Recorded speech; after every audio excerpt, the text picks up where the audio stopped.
তিনি বলে দিয়েছিলেন, সালাম জানায় দিলাম তোমাদেরকে। তিনি বলেছিলেন, এবং সেই কথা আজও আমরা বলি, আমাদের একজন প্রভু আছে। তিনি কোথায়? কোথায়? আরশের উপর। আমাদের এক প্রভু আরশের উপর। আরশের মালিক আমাদের এক প্রভু। ওই এক আল্লাহ আমাদের রব, আল্লাহ আমাদের প্রভু। এছাড়া আসমান আর জমিনের মধ্যখানে আমাদের আর কোনো প্রভু নাই। কেউ যদি আমাদের দিকে ভ্রাতৃত্বের হাত বাড়িয়ে দেয়, আমরাও তাকে ভাই হিসেবে গ্রহণ করতে প্রস্তুত। কিন্তু কেউ যদি আমাদের দিকে প্রভুত্বের হাত বাড়িয়ে দিতে চায়, আমরা দরিদ্র হতে পারি, দুর্বল হতে পারি। আমাদেরকে দুর্বল ভেবে আমাদের উপর যারা প্রভুত্ব করতে আসে, এ জাতির ইতিহাস হলো সেই প্রভু বনে যাওয়া মাখলুকের হাত ভেঙে আমরা গুড়িয়ে দেই। সেই ইতিহাস আলহামদুলিল্লাহ 2024 সালে বাংলাদেশের বাচ্চা ছেলেরা দেখিয়ে দিয়েছে। আবার এদেশে তোমরা প্রভুত্ব স্থাপন করতে চেয়েছিলা, তোমরা তোমাদের প্রভুত্ব বাস্তবায়ন করতে চেয়েছিলে। এদেশের 4 কোটি ছাত্র জনতাকে তোমরা অপমান করেছিলে। তোমাদের গুটি কয়েক এই অভিজাত পরিবারের সন্তানদেরকে বাদ দিয়ে গোটা বাংলাদেশের খেটে খাওয়া মেহনতি শ্রমিক মজদুরদের সন্তানদেরকে, স্কুল কলেজ মাদ্রাসা ইউনিভার্সিটির সন্তানদেরকে তোমরা তুচ্ছ তাচ্ছিল্য করেছিলে। রাজাকারের বাচ্চা বলে গালি দিয়ে গোটা বাংলাদেশকে তোমরা অপমান করেছিলে। মনে রাখবেন, এই শিক্ষাটা আমাদের এখান থেকেই। আমাদের দিকে যদি কেউ বন্ধুত্বের হাত বাড়ায়, ভ্রাতৃত্বের হাত বাড়ায়, আমরা তাদেরকে ভ্রাতৃত্বের আদরে, ভ্রাতৃত্বের আলিঙ্গনে আমরা তাদেরকে আবদ্ধ করে নেই। রুহামা বাইনাহুম, যারা বলবে আমরা তোমাদের ভাই, আমরাও বলবো তোমরা আমাদের ভাই। কিন্তু কেউ যদি আমাদেরকে বলতে চায় তোমরা আমাদের গোলাম, আমরা তোমাদের প্রভু, আমরা পরিষ্কার বলে দেই, রব একজনকেই মেনেছি, একজনকেই মানব। সেই রব ছাড়া যে কেউ আমাদের উপর প্রভুত্ব করতে আসবে, আমরা সেই মাখলুক প্রভুত্বের ফলানেওয়ালাদেরকে হাত ভেঙে গুড়িয়ে দিতে আমাদের এতটুকু বুক কাঁপবে না।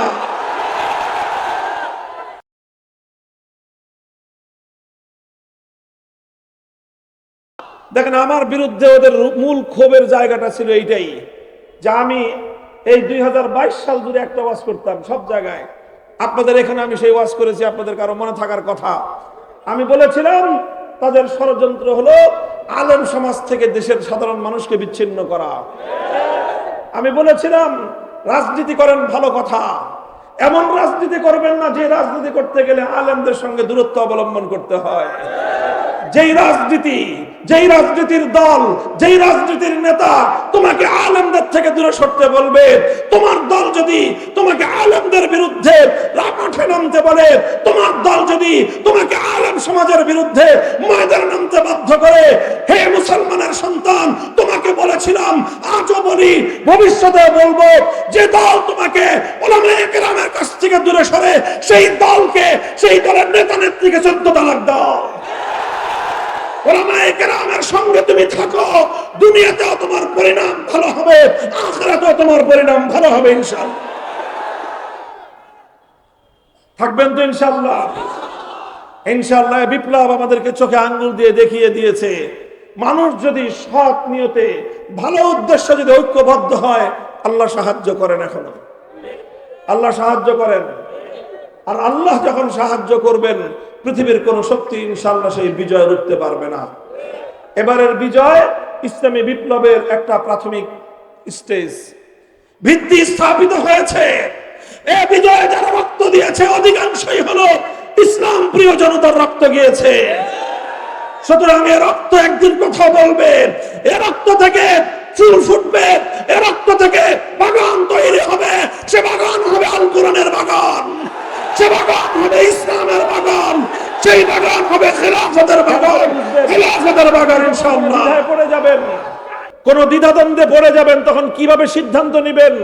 হে সাধারণ মুসলমানগণ, কোরআনের সূত্র, আল্লাহর নবীর হাদিসের সূত্র, সাহাবায়ে কেরামের জিন্দেগীর বাস্তব নমুনার সূত্র হলো এই: যখন তুমি কনফিউশনে পড়ে যাবে, যখন তুমি দ্বিধাদ্বন্দ্বে পড়ে যাবে, এদিকে যাব না ওদিকে যাব, এদিকে যাব না ওদিকে যাব, তখন তুমি এই দ্বিধান্বিত অবস্থায় সিদ্ধান্ত নেওয়ার প্রক্রিয়া হলো এই, তখন তুমি দেখবা যে কোন দিকে কারা আছে, কোন দিকে কারা আছে।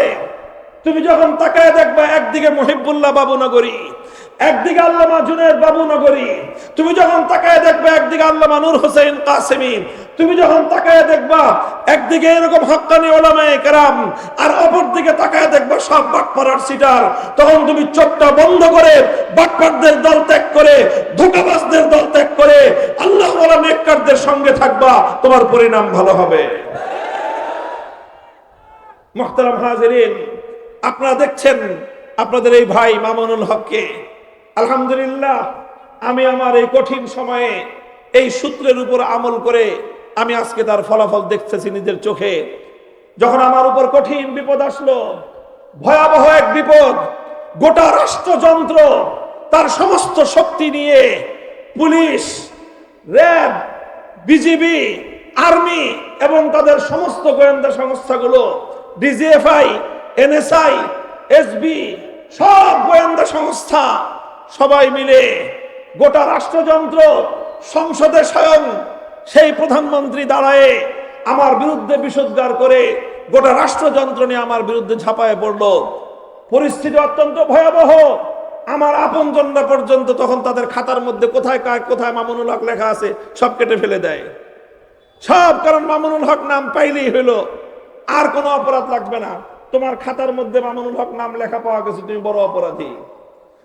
এইভাবে যেখানে যেখানে আমার সাথে সংশ্লিষ্টতা যার ছিল, যার সংশ্লিষ্টতা পেয়েছে, এক মাদ্রাসা আমি পড়াতাম, আমার বাবার প্রতিষ্ঠিত মাদ্রাসা, সেই মাদ্রাসাটা কেড়ে নিল সরকার।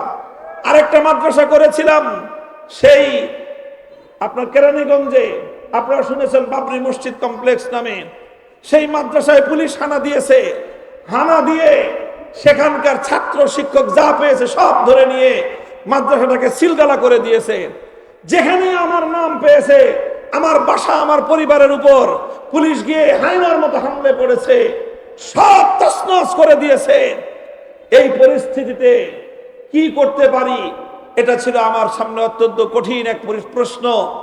একটা কঠিন ভয়াবহ এক বিপদের সম্মুখীন আমি হয়েছিলাম। কিছুটা নমনীয় হয়ে তাদের সঙ্গে তালে তাল মিলে কোনোভাবে নিজেকে সেভ করে নিব না কি করব, এই ধরনের পরিস্থিতিতে যখন আমি পড়লাম, তখন দেখলাম যে তিনজনের ব্যাপারে ঠিক একই রকম কঠিন কর্মপন্থা সরকারিভাবে গ্রহণ করা হয়েছে। কয়জন? ঠিক সেই তিনজন। আমার কোরআনের সেই আয়াতের কথা মনে পড়লো যে এখানে -3 ফর্মুলা 2011 না 111 ছিল কি -2 ফর্মুলার কথা শুনছেন 111-এ, আর 2021 সালে ছিল -3 ফর্মুলা। হেফাজতে ইসলামের তিনজনকে মাইনাস করো। 1 নম্বর আল্লামা জুনায়েদ বাবুনগরী, 2 নম্বর আল্লামা নূর হোসেন কাসেমী, আর একটা হলো অধম আমি মামুনুল হক। এই তিনজনকে মাইনাস করো, -3 ফর্মুলা। -3 ফর্মুলায় ফেলে আমার 2 বুজুর্গকে শহীদ করে দেওয়া হয়েছে। আল্লামা নূর হোসেন কাসেমী রহমতুল্লাহ আলাইহির মৃত্যু স্বাভাবিক মৃত্যু ছিল না, রহস্যজনক মৃত্যু। আল্লামা জুনায়েদ বাবুনগরী রহমতুল্লাহ আলাইহির মৃত্যু স্বাভাবিক মৃত্যু ছিল না, রহস্যজনক মৃত্যু। এই দুইজনকে তারা জানে খতম করেছে, আর আমাকে এমন ভাবে খতম করতে চেয়েছে যাতে এই দেশে আমি আর কোনোদিন মানুষের সামনে মুখ তুলে দাঁড়াতে না পারি। -3 ফর্মুলার উপর তারা শুরু করলো কাজ। কঠিন পরিস্থিতিতে আমি দেখলাম যে আল্লাহর কি খাস মেহেরবানি, আমাদের এই তিনজনকে মাইনাস করার এই পুরো সিস্টেমটা ওই 3 সাহাবীর সাথে মিলে যায়। ওখানেও 2জন বৃদ্ধ ছিলেন আর একজন যুবক। আমি তাকায় দেখলাম যে আমার সামনে যে 2জন, তারা 2জন বৃদ্ধ, আমি একজন যুবক। তো চিন্তা করলাম যা করে আল্লাহ, যে পথে আল্লামা নূর হোসেন কাসেমী, যে পথে আল্লামা জুনায়েদ বাবুনগরী গেছেন, ওই পথে থাকার মধ্যে আমার জন্য কামিয়াবি আছে।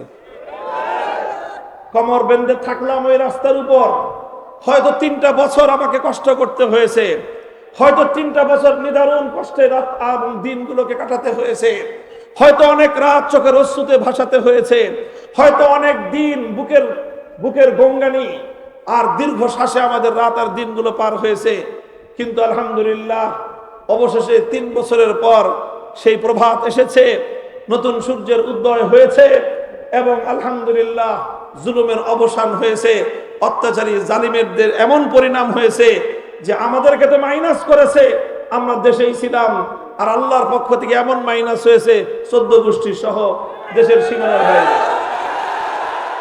লাভ হবে না, এই দেশে আর আসতে পারবেন না, কোনো লাভ হবে না। ট্রাম্পের ছবি নিয়ে আসবেন, এই ট্রাম্প আর বাইডেনের ছবি নিয়ে একবার আসছিলেন, এদেশের মানুষ বাইডেনকেও খায় নাই, ট্রাম্পকেও খাবে না। জুলুমের হিসাব দিবেন। প্রায় 1600 উপরে সর্বশেষ পরিসংখ্যান অনুযায়ী 1650 তাগড়া তাগড়া যুবক ছেলেদেরকে, কচি কচি প্রাণ ছেলে মেয়েদেরকে গুলি করে নির্মমভাবে হত্যা করেছে। এই 1650 আমাদের সন্তানদের হত্যাকাণ্ডের বিচার হবে। যদি কেউ বিচারে গরিমসি করে তাহলে তাকেও এই দেশের মানুষ ক্ষমা করবে না। বিগত 100 বছরে বাংলার এই মাটিতে এত বড় জালেম, এত বড় ভয়াবহ নির্যাতন, জুলুমের স্টিমুলার বাংলার মানুষের উপর কোন স্বৈরশাসক চালায় না। রাসূলুল্লাহ সাল্লাল্লাহু তাআলা আলাইহি ওয়া আলা আলিহি ওয়া আসহাবিহি ওয়া বারাকা ওয়া সাল্লাম وبارك وسلم تسليما كثيرا. أما بعد فأعوذ بالله من الشيطان الرجيم. بسم الله الرحمن الرحيم. لقد تاب الله على النبي والمهاجرين والأنصار الذين اتبعوه في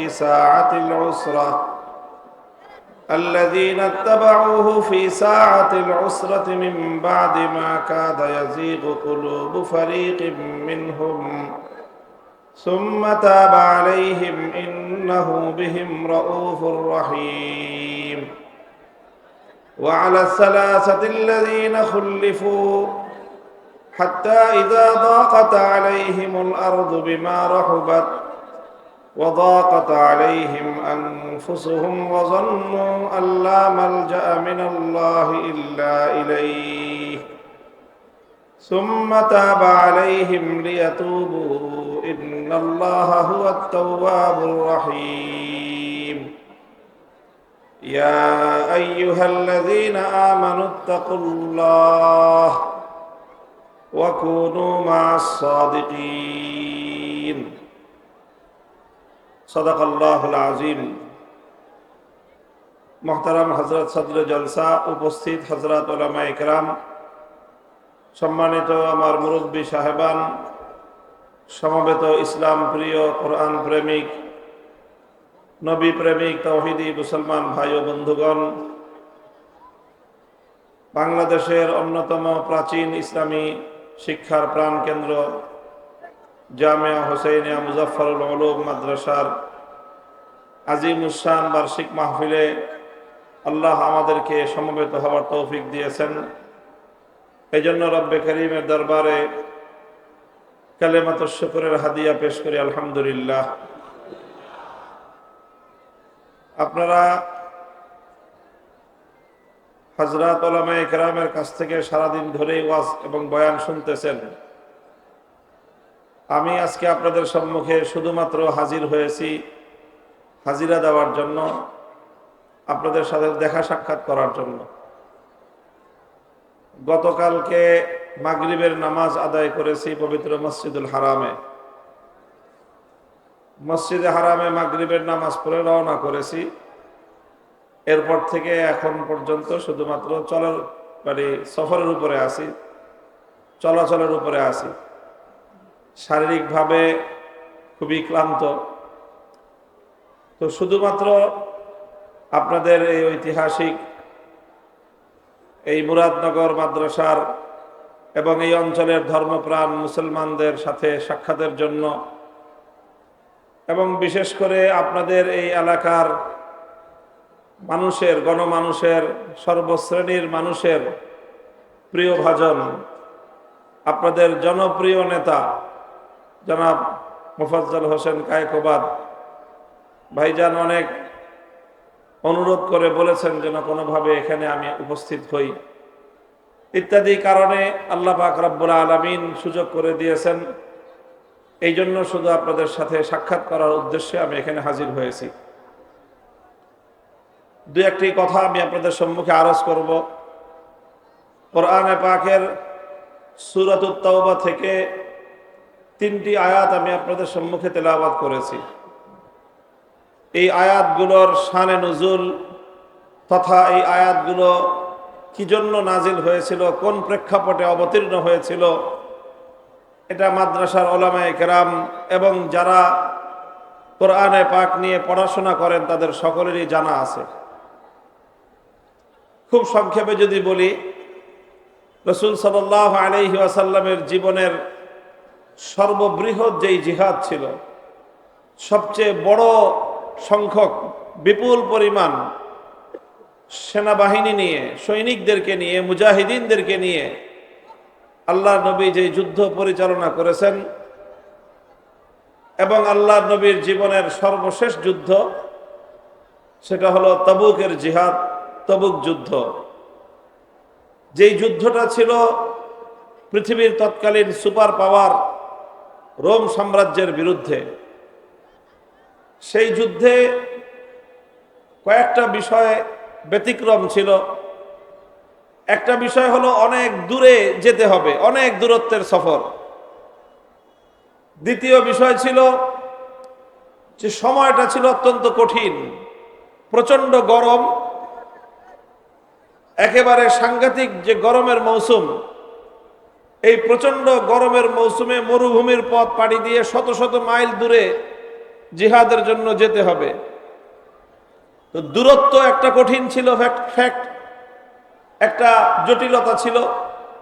তীব্র গরম, এটা আরেকটা সমস্যা ছিল। তৃতীয় আরেকটা সমস্যা ছিল এই জিহাদের মধ্যে অংশগ্রহণকারীদের জন্য, সেটা হলো যে এমন একটা সময় এই জিহাদের ডাক এসেছিল যখন মদিনার সকল সাহাবায়ে কেরাম আর্থিকভাবে টাকা পয়সার দিক থেকে তারা সংকটে ছিলেন। যারা কৃষি কাজ করেন তারা বিষয়টা ভালো বুঝবেন। কৃষকরা মাঠে ফসল ফলায়, তো ফসল ফলাইতে তাদের অনেক ইনভেস্ট করতে হয়, বীজ কিনতে হয়, সার কিনতে হয়, এটা সেটা করতে হয়। এগুলো করতে থাকে কৃষক। একটা পর্যায়ে তার হাতে যা টাকা পয়সা থাকে সব শেষ হয়ে যায়, কিন্তু তখনও ফসল গোলায় উঠাইতে আরো সময় বাকি। তখন কি করে? তখন খরচ করে, বিভিন্ন জায়গা থেকে ঋণ করে, সংসার চালায় বাকিতে, বাকি দোকানদারের কাছ থেকে বাকি খায়। আর এইভাবে মানুষের কাছ থেকে ঋণ পাতি করে সে কোনো রকম ফসল কাটা পর্যন্ত পৌঁছানোর চেষ্টা করে, অভাব থাকে। এরপরে যখন ফসলটা কাটে তখন সেই ফসল বিক্রি করে সকলের বাকি বাটকা যা আছে ঋণ সব শোধ করে দেয়। তো এই জিহাদের ডাক আল্লাহর নবী এমন এক সময় দিয়েছিলেন, মদিনার যে মূল উপার্জনের ইনকাম সোর্স, মদিনার স্থানীয় অধিবাসীরা তারা সকলেই খেজুরের চাষাবাদ করতেন। খেজুর বছরে একবার ফলন হয়। তো সেই ফল যখন মাত্র পাকা শুরু করেছে, এখনো পরিপক্ক হয় নাই, আরো কিছুদিন সময় লাগবে, গাছে মাত্র ফল ধরেছে, পাকা ধরেছে। এখন এই সময়ে যদি কেউ বাড়ি থেকে বাইরে চলে যায়, সমস্যা দুইটা। একটা হলো সময় মতো যদি ফল না পাকা যায়, না পাড়া যায়, ধান পেকে গেছে, এখন যদি কেউ ধান না কাটে তো ধান কি তার জন্য অপেক্ষা করবে? সব ধান দেখা যাবে আস্তে আস্তে মাঠে নষ্ট হয়ে যাবে। এখন মদিনার সমস্ত খেজুরের বাগানের খেজুর, গাছে গাছে খেজুর ধরেছে, কিন্তু এখনো কাটার সময় হয় নাই। এই সময় যদি জিহাদে যায় তাহলে সকলের খেজুরের বাগানের খেজুর নষ্ট হওয়ার সম্ভাবনা আছে। আর হাতে নাই কোনো টাকা পয়সা, জিহাদের সামানপত্র কিনবে কিভাবে? ঘোড়া কিনতে হবে, উট কিনতে হবে, তরবারি কিনতে হবে, লৌহ বর্ম কিনতে হবে। হাতে নাই টাকা, গাছে ফল। এই অবস্থায় যদি জিহাদের সফরে যায় তাহলে বিরাট আর্থিকভাবে অনেক সমস্যা এবং ক্ষতির সম্মুখীন হবে।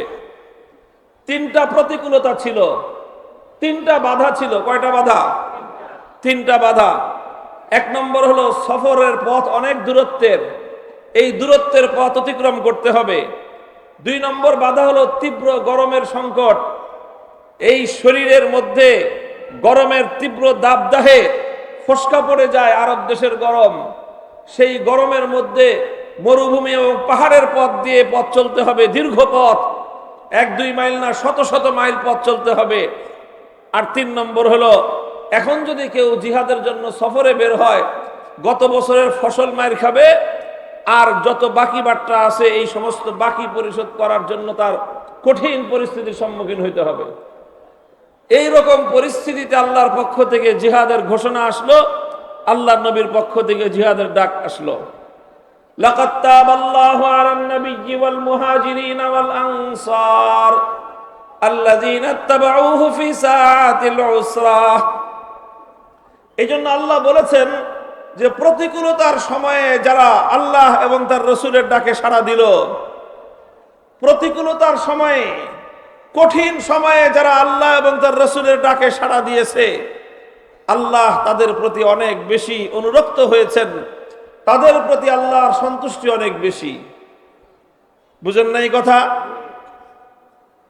বললে রাগ করেন না। এই যে আপনারা এখন সারা দেশে বাঁধভাঙ্গা জোয়ার, আমাদেরকে দেখলে আপনারা খুব উদ্বেলিত হন। এখন হলো আমাদের একটা অনুকূল সময় চলতেছে, ভালো সময়। একটা সময় গেছে আমাদের প্রতিকূলতার সময়, যখন মামুনুল হক নাম উচ্চারণ করা বাংলাদেশের সবচেয়ে বড় অপরাধ ছিল। এই নাম যার ঘরে পাওয়া গেছে তার 14 গোষ্ঠী সহ উদ্ধার করে ছাড়ছে। অসংখ্য মানুষ আমি জানি এমন, কারাগারে বহু যুবকের সাথে দেখা হয়েছে, স্কুলে পড়ে, কলেজে পড়ে, ইউনিভার্সিটিতে পড়ে, মাদ্রাসায় পড়ে, ধরে আনছে পুলিশ, কঠিন মামলা দিয়ে জেল হাজতে চালান করে দিয়েছে। অপরাধ কি? হুজুর অপরাধ কিছুই না। কেউ বলে যে আপনার একটা ওয়াজ শুধু ফেসবুকে শেয়ার করেছিলাম এই, কেউ বলে যে শুধু একটা কমেন্টে আপনার নাম লিখেছিলাম এই জন্য।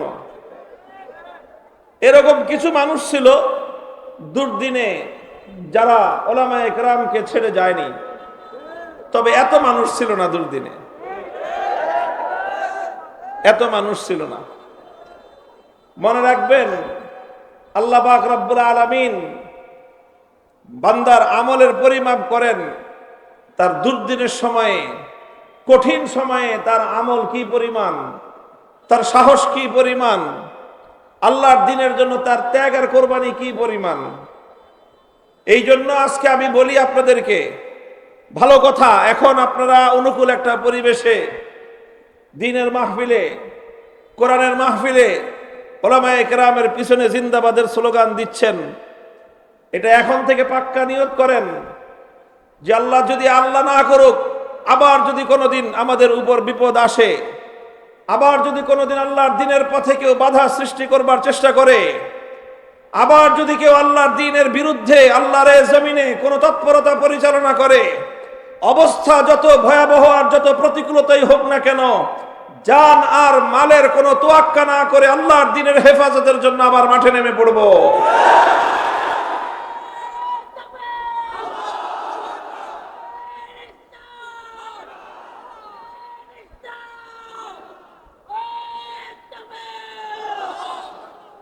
তো ওই কঠিন পরিস্থিতিতে আল্লাহ বলতেছেন, যারা আল্লাহ এবং তার রাসূলের ডাকে সাড়া দিয়েছিল, লাকাদ তাবাল্লাহ, আল্লাহ তাদের দিকে ঝুঁকেছেন, আল্লাহ তাদের দিকে রহমতের দৃষ্টি দিয়েছেন, আল্লাহ তাদেরকে আপন করে নিয়েছেন, আল্লাহ তাদের গুনাহ মাফ করে দিয়েছেন, এবং আল্লাহ পাক রব্বুল আলামিন তাদের জন্য আখিরাতের বিশাল নেয়ামতের ওয়াদা করেছেন।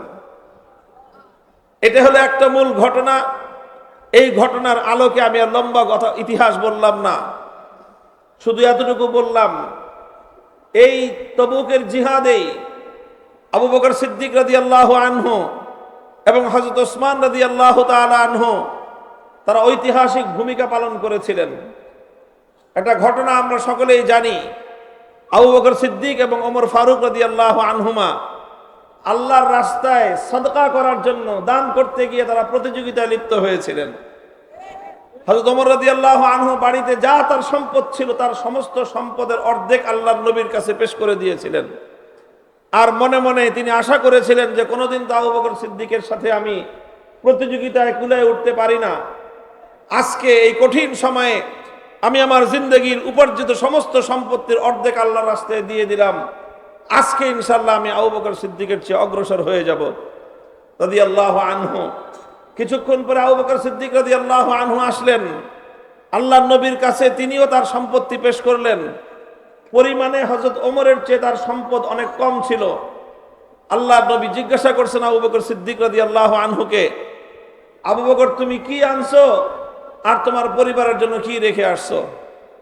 তিনি বললেন যে ইয়া রাসূলুল্লাহ, বাড়িতে গিয়ে আমার জীবনের উপার্জিত সঞ্চিত যা সম্পত্তি ছিল সব আমি আল্লাহ এবং তার রাসূলের জন্য নিয়ে আসছি। যা ছিল সব জমা করে দিলাম আপনার কাছে। তাহলে তোমার পরিবারের জন্য কি রেখে আসছো? তিনি বললেন যে আমার পরিবারের জন্য আমি শুধু আল্লাহ এবং তার রাসূলকে রেখে আসছি। এই সেই জিহাদ, যেই জিহাদের মধ্যে আবু বকর সিদ্দিক রাদিয়াল্লাহু আনহু এইভাবে জীবনের উপার্জিত সমস্ত সম্পত্তি আল্লাহর রাস্তায় কোরবানি করে দিয়েছিলেন। এই জিহাদে হযরত ওসমান রাদিয়াল্লাহু তাআলা আনহু 300 উট এবং এই উটগুলো বোঝাই করা যত মাল, 300 উট তার পিঠ ভর্তি বোঝাই করা মালামাল সহ জিহাদের জন্য আল্লাহর নবীর কাছে তিনি হাওয়ালা করে দিয়েছেন, আল্লাহর রাস্তায় তিনি দান করে দিয়েছেন। ওসমান রাদিয়াল্লাহু আনহুর এই বিপুল পরিমাণ দান দেখে আল্লাহর নবী এত খুশি হয়েছিলেন, নবীজি সেই দিন ঘোষণা করেছিলেন মা আলা ওসমান মা আমিলা বাদাল ইয়াউম। ওসমান আজ যা করেছে, আল্লাহ ওসমানের প্রতি এত খুশি হয়েছেন যে আজকের পরে ওসমান যতদিন বেঁচে থাকবে সে কি করলো আর না করলো সেটা দেখার বিষয় নয়। আজকের আমলের দ্বারা সে আল্লাহ এবং তার রাসূলকে রাজি করে নিয়েছে। মুহতারাম হাজিরিন, এটাই কথা। আমি আজকে ইসলামের এই সময়ে বাংলাদেশে আলহামদুলিল্লাহ ইসলামের একটা অনুকূল হাওয়া বইছে, এখন একটা অনুকূল বাতাস প্রবাহিত হচ্ছে। এই সময় আমি আপনাদেরকে দুটো কথা স্মরণ করায় দিতে চাই। এক নম্বর কথা হলো ওয়াতিলকাল আইয়ামু নুদাবিলুহা বাইনান নাস। আল্লাহ পাক রব্বুল আলামিন বাতাসের গতি সবসময় একজনের পক্ষে রাখেন না। বাতাসের গতি সবসময় একজনের পক্ষে থাকে না। মা কুল্লু মা ইয়াতামান্নাল মারউ ইউদরিকুহু তাজরির রিয়াহু বিমা লা তাশতাহিস সুফুনু। যাওয়ার সময় যদি আপনি উজান ঠেলেন, আসার সময় তাহলে আপনি দেখা যাবে যে বাটিতে আসতে হবে। আপনার যাইতে যদি কষ্ট হয়, আসতে সহজ হবে। আজকে যদি আপনার ভালো যায়, আগামীকালকে আপনার প্রতিকূল অবস্থা আসতে পারে। আজকে যদি আপনার বিপদ থাকে, ইনশাআল্লাহ আগামীকালকে আপনার জন্য নতুন ভোরের সূর্যোদয় হবে। সময়ের পরিবর্তন হতে পারে, অবস্থার পরিবর্তন হওয়া এটাই হলো পৃথিবীর স্বাভাবিকতা। যারা এই ক্ষণস্থায়ী দুনিয়ার ক্ষমতা পেয়ে, যারা অল্প কিছুদিনের এই দুনিয়ার মসনদ পেয়ে, দুনিয়ার রাজ্য ক্ষমতা পেয়ে, দুনিয়ার রাষ্ট্র ক্ষমতা পেয়ে ভুলে যায় যে এরও বিপরীত কোনো অবস্থা হতে পারে। যারা সামান্য কিছুদিনের জন্য এই রাষ্ট্র ক্ষমতাকে হাতের মুঠোয় পেয়ে, রাষ্ট্র শক্তিকে নিজের হাতের মুঠোয় ব্যবহার করার সুযোগ পেয়ে ভুলে যায় যে তাদের আবার একদিন জনতার কাঠগড়ায় দাঁড় হতে পারে, দাঁড় হওয়া লাগতে পারে। যারা ভুলে যায় যে বাতাস সবসময় নিজের অনুকূলে থাকে না, তাদের কি ধরনের পরিণাম হতে পারে। হে পৃথিবীবাসী, বাংলাদেশের মানুষ আগামী 100 বছর পর্যন্ত শেখ হাসিনার পরিণাম দেখে শিক্ষা নিও, শিক্ষা গ্রহণ করে নিও। আমরা অনেক উপদেশ দিয়েছিলাম, অনেক কল্যাণকামিতার কথা বলেছিলাম। আমরা যত কল্যাণকামিতার কথা বলেছি, আমাদেরকে তত বেশি প্রতিপক্ষ সাব্যস্ত করা হয়েছে। আমরা যত নসিহত করেছি, আমাদেরকে তত শত্রু ভাবা হয়েছে। আমরা যতবার বলেছিলাম যে এভাবে আল্লাহর দ্বীনের বিরুদ্ধে, ইসলামের বিরুদ্ধে, ইসলামের মূল চিন্তা এবং চেতনাকে সমাজ থেকে ভুলুণ্ঠিত করবার এই পায়তারাগুলো বন্ধ করেন, আমরা যতই বলেছি বিষয়গুলোকে তারা আমাদের জন্য শত্রুতা পোষণ করে আমাদের বিরুদ্ধাচরণ করে গেছেন। মনে করেছিল যে এই ক্ষমতার মসনদ বুঝি আর কোনোদিন তার কাছ থেকে কেউ ছিনিয়ে নিতে পারবে না। মুহতারাম হাজিরিন, ফাআতাহুমুল্লাহু মিন হাইসু লাম ইয়াহতাসিবু ফাতাহুমুল্লাহু মিন হাইসু লাম ইয়াহতাসিবু।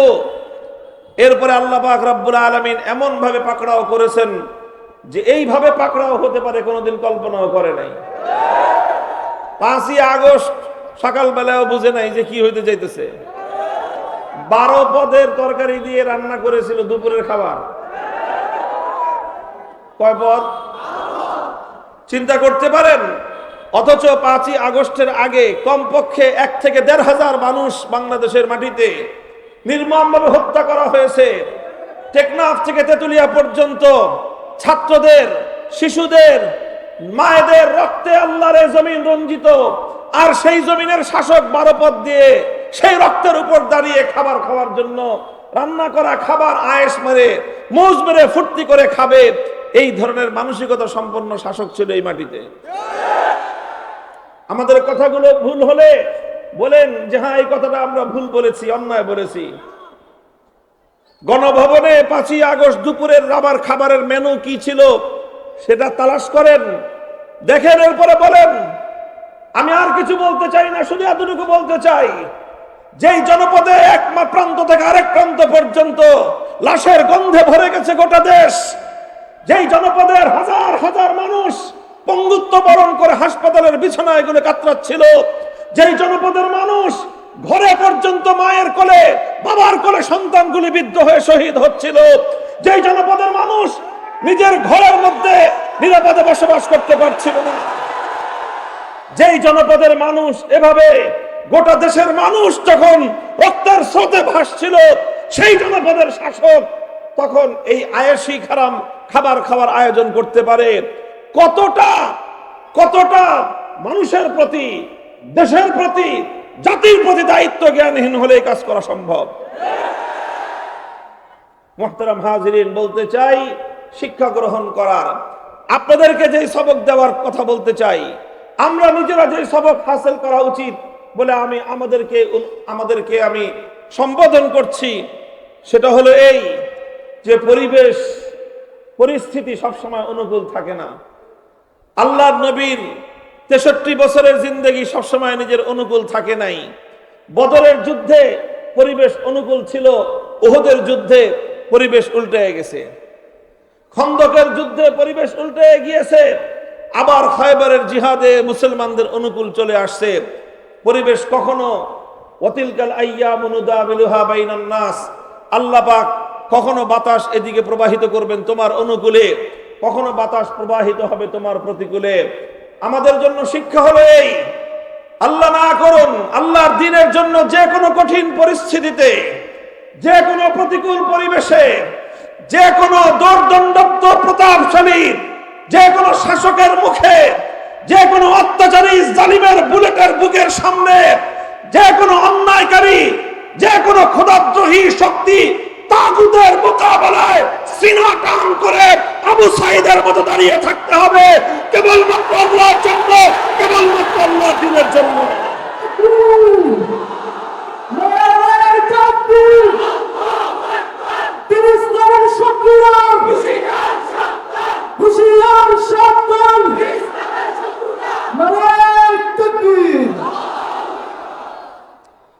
এটা হলো একটা কথা। 2 নম্বর কথা হলো এই, জিসকা জিতনা হো কুরবানি উতনি খুদা কি মেহেরবানি। বিপদের সময়ে, দুর্দিনে ইসলামের যারা বন্ধু, সুদিনের বন্ধুদের চেয়ে তাদের মূল্য অনেক বেশি। কাজেই শপথ করতে হবে, যখন মক্কা বিজয় হয়ে গেল, যেই মক্কা থেকে, যে মক্কার অধিবাসীরা 13 বছর পর্যন্ত ইসলামকে ধ্বংস করার পায়তারা চালিয়েছে, আল্লাহর নবী তাদের অত্যাচারে, উৎপীড়নে মক্কা ছেড়ে চলে যেতে বাধ্য হলেন, মদিনায় গিয়ে আশ্রয় নিলেন। এই মক্কার দুরাচার কুরাইশের কাফেরেরা, তারা সেখানে গিয়েও মুসলমানরা যেন শান্তিতে ঘুমাতে পারে, তার জন্য যা কিছু ব্যাঘাত ঘটানোর জন্য যা করা দরকার তাই তারা করেছে। মদিনার উপর হামলা করার জন্য বারবার তারা আক্রমণ শানিয়েছে। এই সব কিছুর পরে 8ম হিজরিতে যখন মক্কা বিজয় হলো এবং মক্কায় আল্লাহর দ্বীন জিন্দা হয়ে গেল, মক্কায় দ্বীন কায়েম হয়ে গেল, একজন এসে বলল, যে ইয়া রাসূলুল্লাহ, আমি তো এখন মক্কা থেকে মদিনায় হিজরত করতে চাই। আল্লাহ নবী বললেন, লা হিজরাতা বাদাল ফাতহি ওয়ালাকিন জিহাদুন ওয়া নিয়াতুন। লা হিজরাতা বাদাল ফাতহি ওয়ালাকিন জিহাদুন ওয়া নিয়াতুন। এখন আর মক্কা ছেড়ে মদিনায় হিজরত করার কোনো ফজিলত নাই, কারণ এখন মদিনাও যেরকম ইসলামের দেশ, মক্কাও এখন ইসলামের দেশ। কাজেই এক ইসলামের দেশ ছেড়ে আরেক ইসলামের দেশে যাওয়ার মধ্যে বিশেষ কিছুই নাই। তবে তুমি যদি এই ফজিলত হাসিল করতে চাও, আগে যারা কঠিন সময়ে মক্কা ছেড়ে মদিনায় গিয়ে আশ্রয় নিয়ে হিজরত করার মতো বিপুল পরিমাণ বিশাল সওয়াব হাসিল করেছে, আল্লাহর সন্তুষ্টি এবং নৈকট্য অর্জন করেছে, সেই পরিমাণ নৈকট্য যদি তুমি অর্জন করতে চাও, তা তোমার জন্য দুটো রাস্তা, দুটো পথ। এক নম্বর পথ হলো ওয়ালাকিন জিহাদুন, তোমাকে আল্লাহর রাস্তায় জিহাদে শরীক হতে হবে, জিহাদে যেতে হবে, জিহাদের জন্য মাথায় আমামা বাঁধতে হবে, জিহাদের জন্য নিজেকে প্রস্তুত করতে হবে।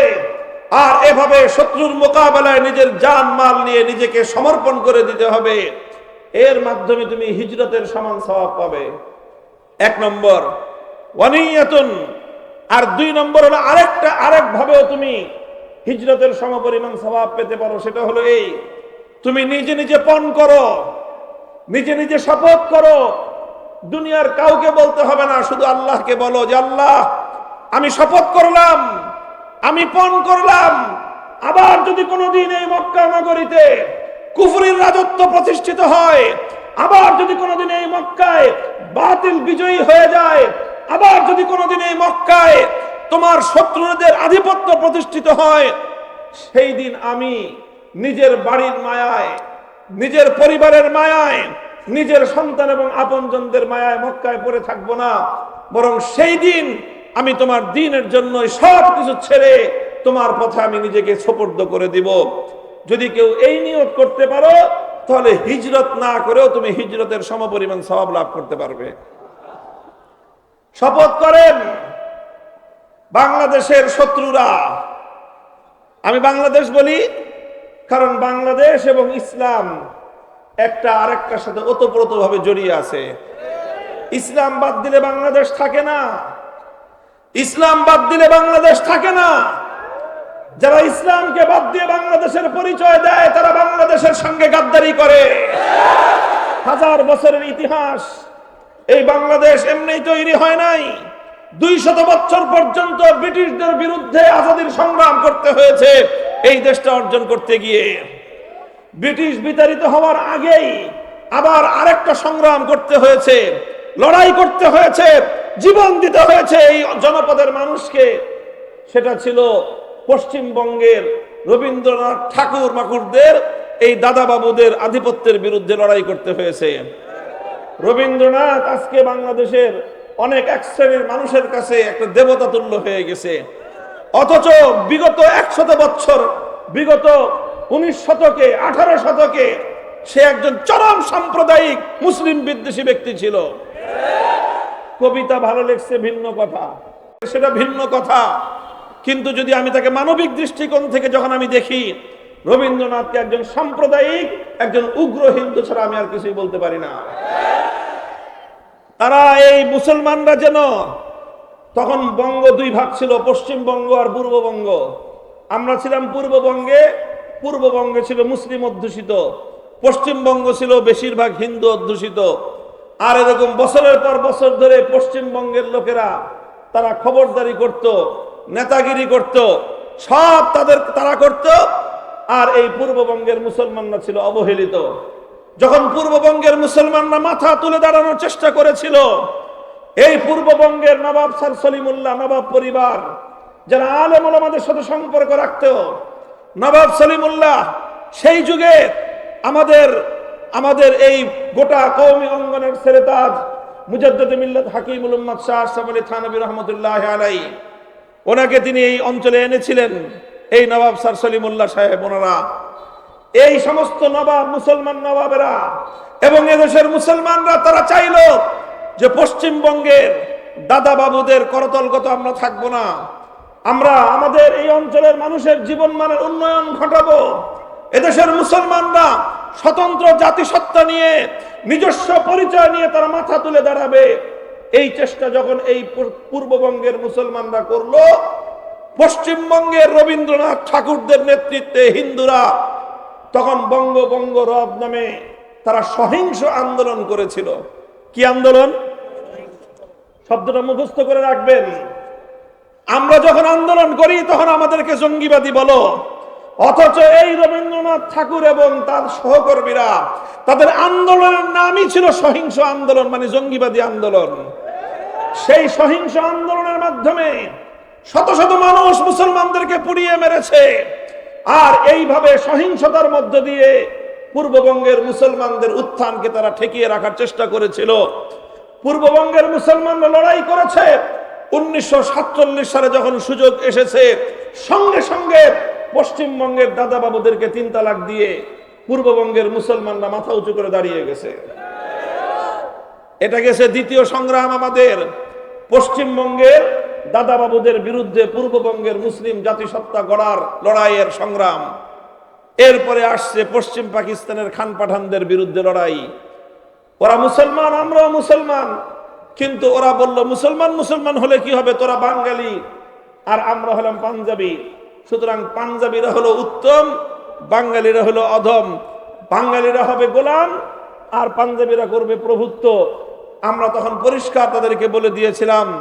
আমাদের একজন মাওলানা আব্দুল হামিদ খান ভাসানী ছিল, তিনি বলে দিয়েছিলেন, সালাম জানায় দিলাম তোমাদেরকে।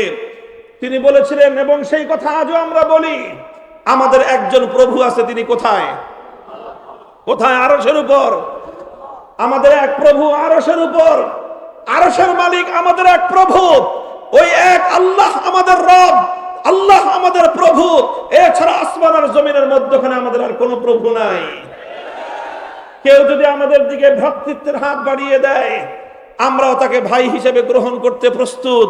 কিন্তু কেউ যদি আমাদের দিকে প্রভুত্বের হাত বাড়িয়ে দিতে চায়, আমরা দরিদ্র হতে পারি, দুর্বল হতে পারি, আমাদেরকে দুর্বল ভেবে আমাদের উপর যারা প্রভুত্ব করতে আসে, এ জাতির ইতিহাস হলো সেই প্রভু বনে যাওয়া মাখলুকের হাত ভেঙে আমরা গুড়িয়ে দেই। সেই ইতিহাস আলহামদুলিল্লাহ 2024 সালে বাংলাদেশের বাচ্চা ছেলেরা দেখিয়ে দিয়েছে। আবার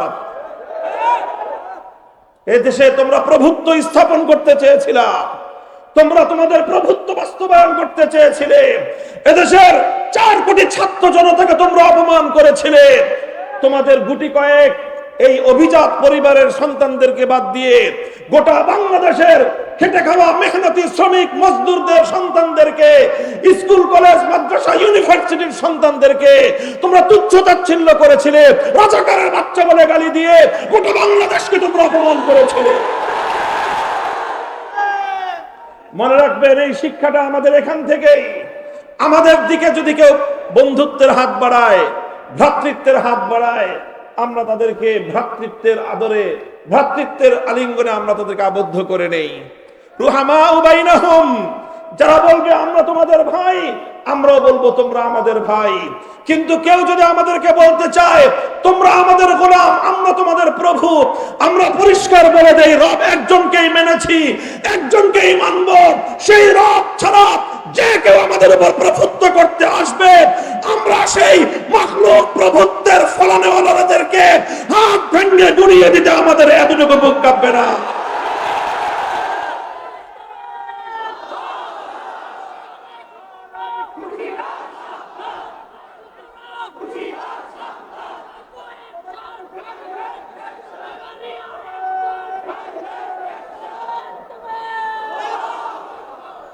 মুহতারাম হাজিরিন, এই 2টা কথা বললাম এই প্রসঙ্গে।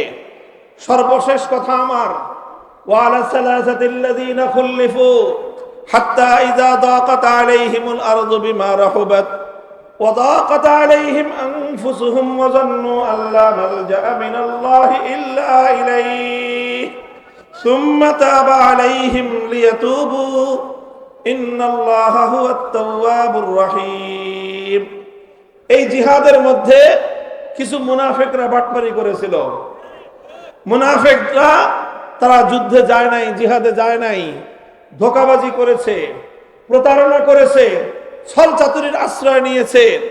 ছল চাতুরির আশ্রয় নিয়ে মিথ্যা অজুহাত দাঁড় করিয়ে তারা ইসলামের পক্ষে জিহাদে অংশগ্রহণ করে নাই। অর্থাৎ তারা শুধু ইসলামের নামে মধু খাবে, কিন্তু ইসলামের নামে রক্ত দিবে না। এই সুবিধাবাদী চরিত্র ইসলামের মধ্যে গ্রহণযোগ্য নয়। শুধু ইসলামের নামে হালুয়া খাইবা আর ইসলামের জন্য রক্ত দেওয়ার প্রশ্ন আসলে তুমি বলবা তুমি যাও, আমি নাই। এই সকল চরিত্র ইসলাম গ্রহণ পছন্দ করে না। ইসলাম বলে যখন সুবিধা আসবে সকলে মিলেমিশে ভোগ করব, রক্ত দেওয়ার যখন প্রয়োজন হবে তখন আমরা প্রতিযোগিতামূলক ভাবে জিহাদের সামনের কাতারে দাঁড়ানোর জন্য আমরা প্রতিযোগিতায় লিপ্ত হব। তিনজন মুসলমান যারা ভেজাল মুসলমান ছিলেন না, যারা পিওর মুসলমান ছিলেন, খালেস মুসলমান সাহাবী ছিলেন, কিন্তু তারা ঘটনাচক্রে জিহাদে যেতে সক্ষম হন নাই। জিহাদ থেকে তারা পিছনে রয়ে গেছেন। আল্লাহর পক্ষ থেকে যখন জিজ্ঞাসা করা হলো আল্লাহর নবীর মাধ্যমে, তোমরা কেন জিহাদে যাও নাই, তারা অকপটে স্বীকার করলেন যে ইয়া রাসূলুল্লাহ, আমাদের ভুল হয়ে গেছে, আমরা যেতে পারি নাই, আমাদের আসলে কোনো ওজর ছিল না। তারা মিথ্যা অজুহাত দাঁড় করান নাই, সত্য কথা বলেছেন। সত্য কথা বলে নিজেদের দোষ স্বীকার করে নেওয়ার কারণে আল্লাহর পক্ষ থেকে প্রথম তাদেরকে বলা হলো, ঠিক আছে, তোমরা যেহেতু কোনো কারণ ছাড়া জিহাদ থেকে পিছনে ছিলে, কোনো অজুহাত ছাড়া, কোনো ওজর ছাড়াই জিহাদ থেকে তোমরা বিরত থেকেছ, কাজে এই জন্য তোমাদের কিছুদিন শাস্তি ভোগ করতে হবে। তোমরা অপেক্ষা করো, আল্লাহর পক্ষ থেকে যতদিন পর্যন্ত তোমাদের ব্যাপারে নতুন ফয়সালা না আসবে ততদিন পর্যন্ত তোমরা অপেক্ষমান থাকো। 50 দিন পর্যন্ত তারা অপেক্ষমান থাকলেন। কতদিন? 50 দিন। এই তিনজন সাহাবী, সংক্ষেপ কথা, তিনজন সাহাবী, তাদের মধ্যে দুজন ছিলেন বয়োবৃদ্ধ আর একজন ছিলেন নওজওয়ান। দুইজন ছিলেন কি? বয়োবৃদ্ধ, একটু বয়স্ক, আর একজন ছিলেন যুবক। বয়োবৃদ্ধ যেই দুইজন ছিলেন তাদের দুজনের নাম, একজনের নাম হলো হিলাল ইবনে উমাইয়া, আর একজনের নাম হলো মুরারা ইবনে রবিয়া। আর যিনি নওজওয়ান ছিলেন তার নাম ছিল মালিক, কাব ইবনে মালিক রাদিয়াল্লাহু আনহু। কাব ইবনে মালিক রাদিয়াল্লাহু আনহু, কাব ইবনে মালিক যুবক, অর্থবিত্তশালী মানুষ, কিন্তু যে কোনো কারণে একটু অবহেলা করতে করতে, গাফলতি করতে করতে জিহাদে যাওয়া হয় নাই। যখন আল্লাহর নবীর সামনে তিনি এই তার অজুহাত নাই, অজুহাত ছাড়া জিহাদে যায় নাই, ওজর ছাড়াই জিহাদ থেকে বিরত থেকেছেন, এই বিষয়টা যখন সামনে চলে আসলো, আল্লাহর পক্ষ থেকে ওনার উপরে পানিশমেন্ট চলে আসলো। অনেকেই তখন ওনাকে বুদ্ধি দিয়েছিলেন যে কাব, তুমি এক কাজ করো, তুমি গিয়ে আল্লাহর নবীর সামনে মিথ্যা অজুহাত দাঁড় করাও, মিথ্যা ওজর পেশ করো, তাহলে হয়তো তোমাকে মাফ করে দিবেন।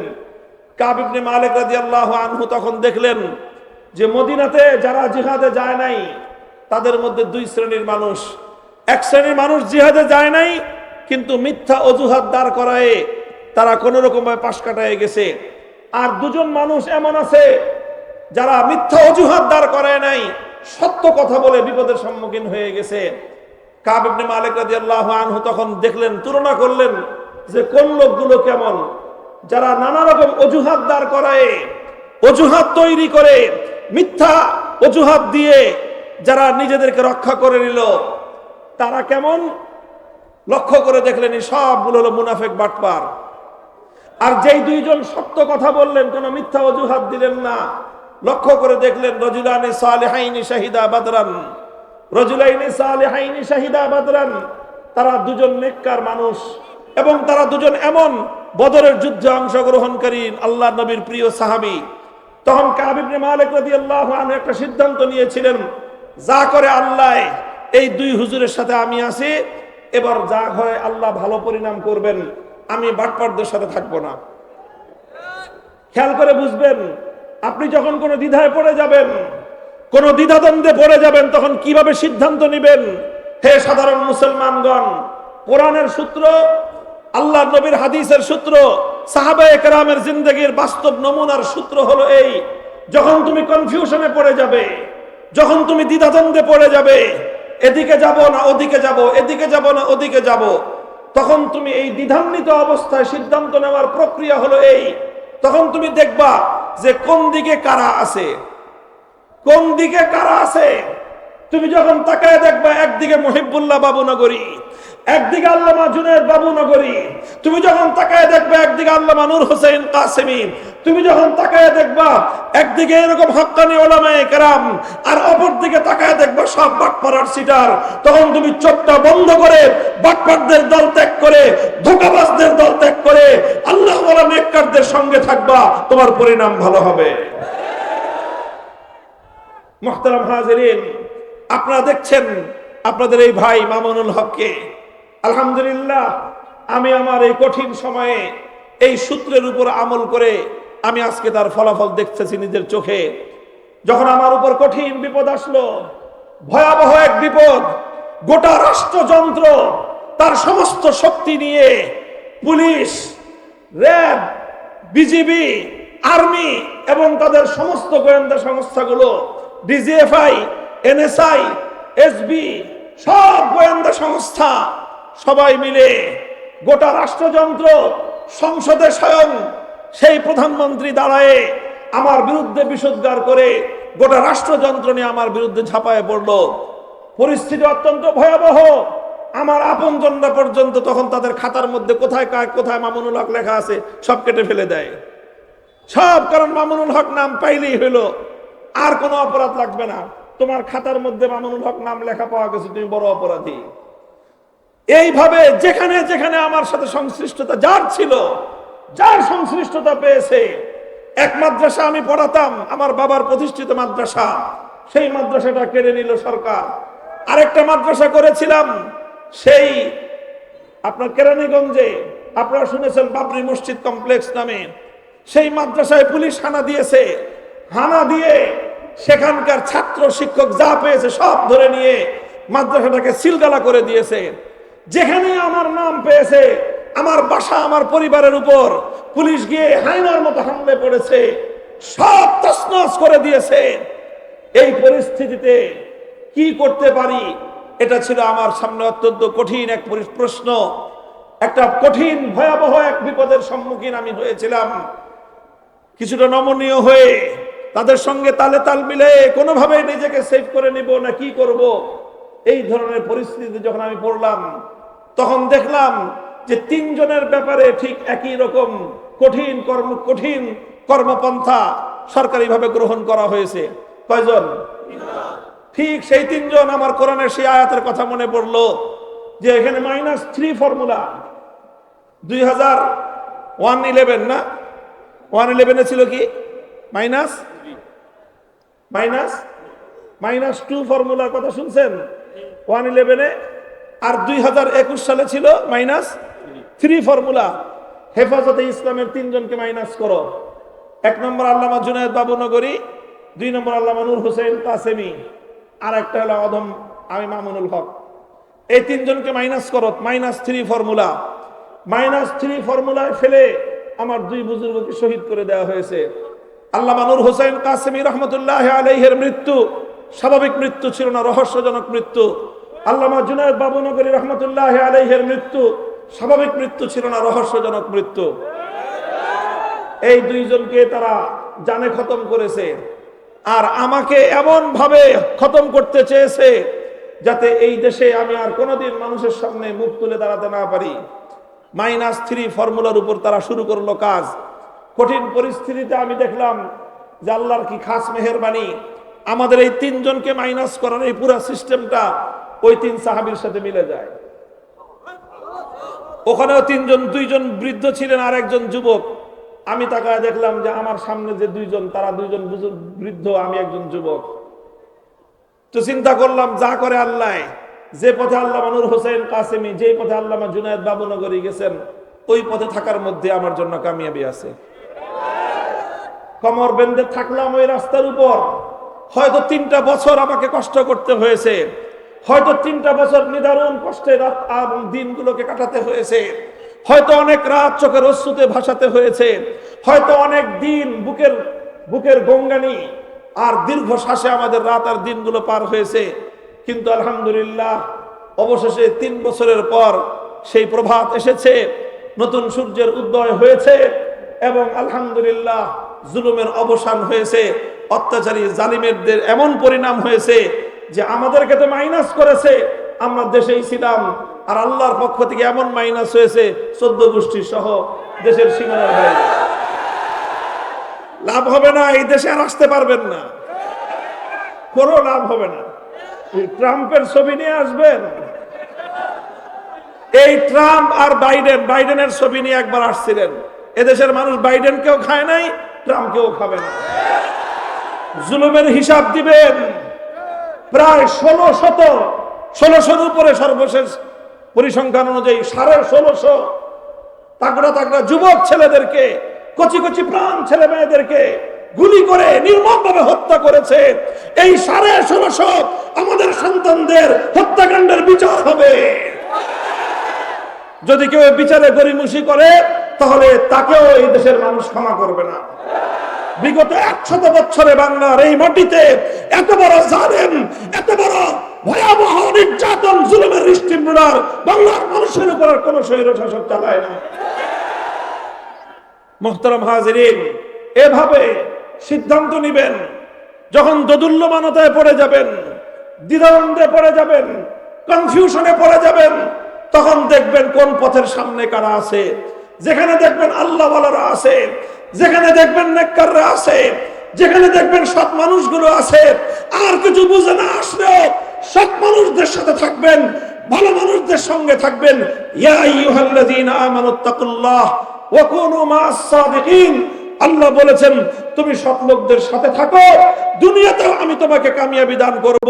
ফাদখুলি ফি ইবাদি ওয়াদখুলি জান্নাতি। জান্নাতের মধ্যে আমি সৎ মানুষদের জামাতে বদ্ধ করে তোমাকে জান্নাতে পৌঁছে দেব। থাকবেন তো ইনশাআল্লাহ? দেখেন, আমার বিরুদ্ধে ওদের মূল ক্ষোভের জায়গাটা ছিল এইটাই, যে আমি এই 2022 সাল জুড়ে একটা ওয়াজ করতাম সব জায়গায়। আপনাদের এখানে আমি সেই ওয়াজ করেছি, আপনাদের কারো মনে থাকার কথা। আমি বলেছিলাম তাদের ষড়যন্ত্র হলো আলেম সমাজ থেকে দেশের সাধারণ মানুষকে বিচ্ছিন্ন করা। আমি বলেছিলাম রাজনীতি করেন, ভালো কথা, এমন রাজনীতি করবেন না যে রাজনীতি করতে গেলে আলেমদের সঙ্গে দূরত্ব অবলম্বন করতে হয়। যেই রাজনীতির দল, যেই রাজনীতির নেতা তোমাকে আলেমদের থেকে দূরে সরতে বলবে, তোমার দল যদি তোমাকে আলেমদের বিরুদ্ধে রাজপথে নামতে বলে, তোমার দল যদি তোমাকে আলেম সমাজের বিরুদ্ধে ময়দানে নামতে বাধ্য করে, হে মুসলমানের সন্তান, তোমাকে বলেছিলাম, আজও বলি, ভবিষ্যতে বলবো, যে দল তোমাকে উলামায়ে কেরামের কাছ থেকে দূরে সরে, সেই দলকে, সেই দলের নেতা নেত্রীকে 14 তালাক দাও। উলামায়ে কেরামের সঙ্গে তুমি থাকো, দুনিয়াতেও তোমার পরিণাম ভালো হবে, আখিরাতেও তোমার পরিণাম ভালো হবে ইনশাআল্লাহ। থাকবেন তো ইনশাআল্লাহ? ইনশাআল্লাহ। বিপ্লব আমাদেরকে চোখে আঙ্গুল দিয়ে দেখিয়ে দিয়েছে, মানুষ যদি সৎ নিয়তে, ভালো উদ্দেশ্য যদি ঐক্যবদ্ধ হয়, আল্লাহ সাহায্য করেন। এখনো আল্লাহ সাহায্য করেন। আর আল্লাহ যখন সাহায্য করবেন, পৃথিবীর কোন শক্তি ইনশাআল্লাহ সেই বিজয় রুখতে পারবে না।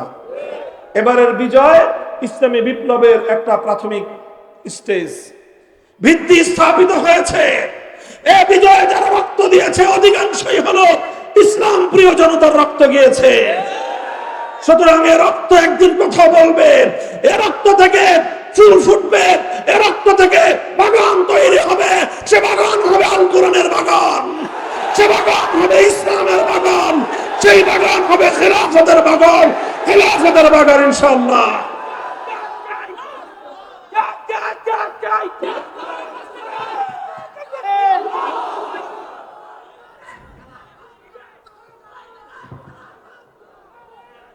আল্লাহ কবুল করেন, তৌফিক দান করেন।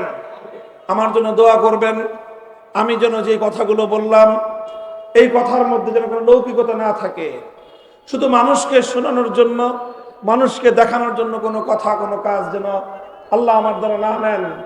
যা বলি, যা করি, সেটা যেন আল্লাহর সন্তুষ্টির জন্য, আল্লাহর দ্বীনের কল্যাণের জন্য হয়। আমাকে যেন আল্লাহ পাক রব্বুল আলামিন ভুল পথ থেকে রক্ষা করেন, সঠিক পথে যেন আল্লাহ আমাকে ইস্তেকামতের সাথে, দৃঢ়তার সাথে জীবনের শেষ মুহূর্ত পর্যন্ত অটল অবিচল থাকার তৌফিক দান করেন। আল্লাহ যেন আমাকে আফিয়াতের সাথে রাখেন। ওয়াসাল্লাল্লাহু তাআলা আলা খায়রি খালকিহি মুহাম্মদ ওয়া আলা আলিহি ওয়া আসহাবিহি আজমাইন। সুবহানাল্লাহি ওয়া বিহামদিহি সুবহানাকাল্লাহুম্মা ওয়া বিহামদিকা আশহাদু আল্লা ইলাহা ইল্লা আনতা আস্তাগফিরুকা ওয়া আতুবু ইলাইক।